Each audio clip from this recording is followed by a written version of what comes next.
உலக மகளிர் தினத்தையொட்டி விருத்தாச்சலத்தில் பகுஜன் சமாஜ் கட்சி சார்பில் உலக மகளிர் தின கருத்தரங்கம் நடைபெற்றது. உலக மகளிர் தினத்தையொட்டி பகுஜன் சமாஜ் கட்சியினர் தேசிய இரும்புமங்கை மாயாவதி அவர்களின் தியாகத்தை விளக்கும் கருத்தரங்கம் கடலூர் மாவட்டம் விருத்தாச்சலத்தில் பகுஜன் சமாஜ் கட்சியின் மாவட்ட மகளிரணி தங்கம் செந்தில்முருகன் தலைமையில் நடைபெற்றது. ஒன்றிய மகளிரணி அமைப்பாளர் பிரியங்கா, சுமதி ஆகியோர் முன்னிலை வகித்தனர். தொகுதி தலைவர் லக்ஷ்மணன் வரவேற்புரை ஆற்றினார்.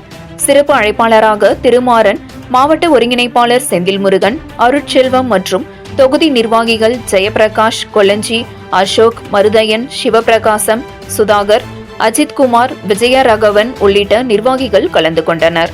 முன்னதாக சமூக சீர்திருத்தவாதிகள் சாவித்ரி பாய் புலே, ரமாபாய் அம்பேத்கர், அன்னை மீனாம்பாள் சிவராஜ், அன்னை தெரசா ஆகியோர் புகைப்படங்களுக்கு பெண்கள் மலர் தூவி மரியாதை செலுத்தி வழங்கினர். இந்த கருத்தரங்கில் சமூக முன்னேற்றத்தில் பெண்களின் பங்கு, பெண்களின் பாதுகாப்பு, பெண்களின் உரிமைகள் குறித்தும், பெண் சீர்திருத்தவாதிகளின் செயல்பாடுகள், சமூக பணிகள் குறித்து பெண்களுக்கு பகுஜன் சமாஜ் கட்சியினர் எடுத்துரைத்து விளக்கி பேசினர்.